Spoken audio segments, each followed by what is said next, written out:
कारण का आजपर्यंत महाराष्ट्राने इतकं प्रेम दिलं, इतका आदर सन्मान दिला, एवढं मोठं स्थान दिलं की आपल्या हृदयामध्ये मला स्थान दिलं एक कलाकार म्हणून.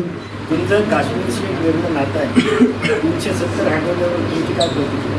370 हटवल्यावरची प्रतिक्रिया द्यायला आता उशीर झालाय, कारण ते हटवलं गेलेलं आहे. आणि माझ्या मते ते हटवणं एक प्रकारचं फक्त ऑफिशियल एक गोष्ट करणी बाकी होती. त्यामुळे जर देशामध्ये किंवा काश्मीरच्या त्या भागामध्ये डेव्हलपमेंट होणार आहे असं जे आपल्याला सांगण्यात येते तसं झालं तर उत्तमच आहे.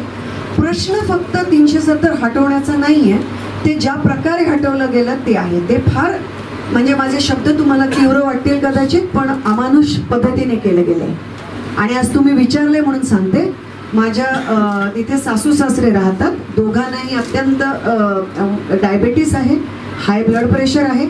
आजचा 22वा दिवस आहे की माझं किंवा माझ्या नवऱ्याचं त्यांच्याबरोबर बोलणं झालेलं नाही. त्यांच्या घरामध्ये साधं त्यांना रोज माझ्या सासूबाईंना जे हे लागतं औषध ते घरामध्ये आहे की नाही, इन्सुलिन लागतं त्यांना इंजेक्शन, ते सुद्धा आम्हाला माहिती नाही. त्यामुळे ह्या ज्या सगळ्या पद्धती आहेत त्या आपल्यापर्यंत पोहोचवल्या जात नाहीत. एक्झॅक्टली 370 काय होतं, त्याचे काय परिणाम आहेत हे सुद्धा बऱ्याचशा लोकांना कधी कधी माहिती नसतं. पण म्हटल्याप्रमाणे आरडाओरडा करून 4 वेळा एखादी गोष्ट सांगितली का तीच वस्तुस्थिती मानून लोक समजून चुकतात की हीच असेल कदाचित. तसं नाही आहे.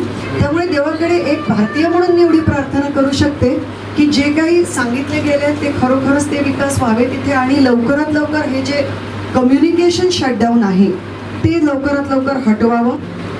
मौजूदा बीजेपी हुकूमत की जानिब से अपोजिशन के खिलाफ एक साजिश रची जा रही है, उसको आप किस नज़र से देखते हैं?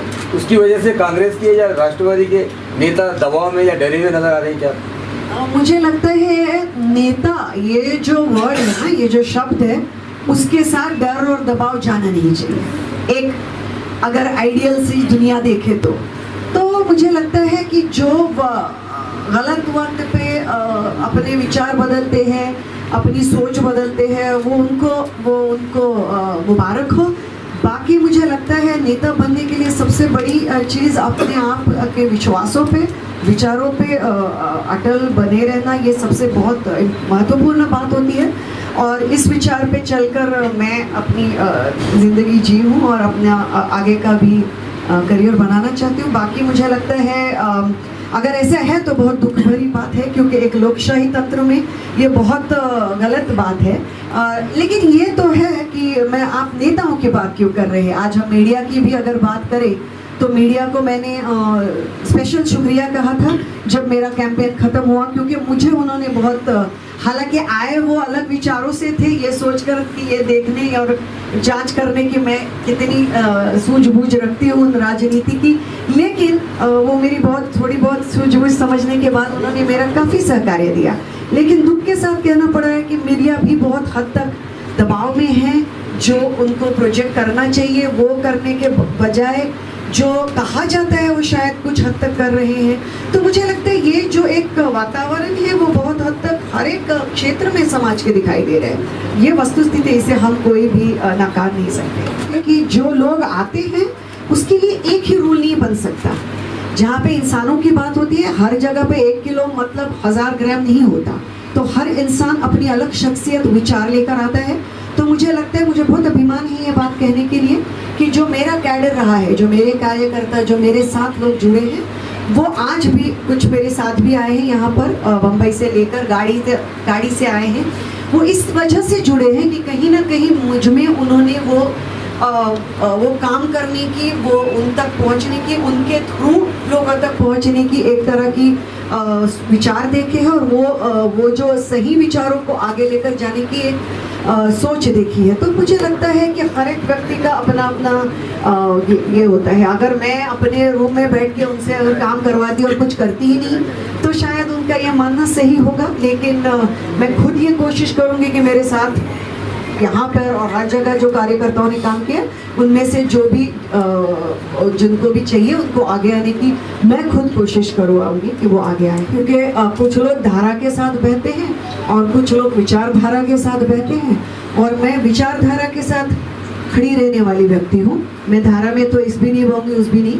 तो क्योंकि मैं विचारधारा के साथ थी और ना कि धारा के साथ, तो इसलिए मैंने जो विचारधारा सही समझी उसके साथ खड़ा रहना सही समझा। अभी हार और जीत उसके बाद में उस क्षण की सच्चाई है, ना कि पूरे अस्तित्व की सच्चाई है। तो मुझे लगता है आने वाला वक्त बेहतर मेरे ख्याल से सच्चाई को आगे लाने में। मैम, जनता बॉलीवुड भी कहीं ना कहीं आपको लगता है कि जो अभी जो सेंट्रल गवर्नमेंट के अगेंस्ट में बहुत से डायरेक्टर्स ने उसका विरोध किया है, लेकिन उसी के सपोर्ट में कुछ डायरेक्टर्स पे आ जा रहे हैं, तो बॉलीवुड की तकसीम में सब लगता है मतलब दुपड़ गया है। अगर आप होते बॉलीवुड में और आपकी पिक्चरों का सारा जो है आने वाला फ्यूचर आपके सरकार पे होता तो आप क्या करते? सवाल आप खुद जवाब दीजिए और खुद लिखिए। Thank you. वक्त नहीं मिला, उससे ज्यादा जो बड़े प्रश्न हैं उनके पीछे काम करने का वक्त मिला और उस पर ज्यादा ध्यान देना मैंने मुनासिब समझा। क्योंकि मुझे लगता है हार के ऊपर बैठ के एक बात के बाद सोचने का मतलब नहीं होता। जब आपको पता होता है कि आपकी जीत के लिए और आपके पार्टी के उस सीट के लिए जीत के लिए आपने हर कोई कोशिश की है, तो हार ज़्यादा मायने नहीं रखता। तो इसलिए मैंने इमीडिएटली तुरंत ही कोई वक्त बिना गवाए उसी क्षेत्र में काम शुरू किया है जिस क्षेत्र से मैं हारी हूँ। और वो सिर्फ हमारे क्षेत्र में नहीं, लेकिन महाराष्ट्र के, मुझे बहुत खुशी है आप सबको बताते हुए कि महाराष्ट्र के अन्य विभिन्न जगहों पर भी मैं पहुंची जहां पे बाढ़ आई हुई है। 2 दिन का दौरा मैंने किया सांगली, मिरज, इचलकरंजी और कोल्हापुर में। वहाँ पे आर्थिक मदद की, बहुत सारा सामान लेकर मैं खुद पहुंची। सुबह 2:30-3 बजे के उठे हैं हम लोग, 9 घंटे ड्राइव करके वहाँ पहुँचे। और भगवान ने इतना दिया है एक कलाकार के रूप में कि वो भी एक तरह से यूज़ करके उनके मायूस चेहरों पे बहुत बड़ी एक खुशी ला सकी, हंसी ला सकी, उन्हें धैर्य दे सकी। और मुझे लगता है अभी का टाइम मुझे ज़्यादा इन चीज़ों में अपने आप को व्यस्त करने में देना मैं मुनासिब समझती हूँ। हमारे यहाँ मुख्तलिफ कंपनियों के इलेक्ट्रॉनिक्स और प्लास्टिक के तमाम सामान और फर्नीचर दस्तियाब है। एक मरतबा तशरीफ लाकर खिदमत का मौका दे। Proprietor Hafiz Mazharullah Baig, Athar Baig, Albarkat home appliances, furniture and electronics, टायरबोर्ड, दिगलू नाका, नांदेड़।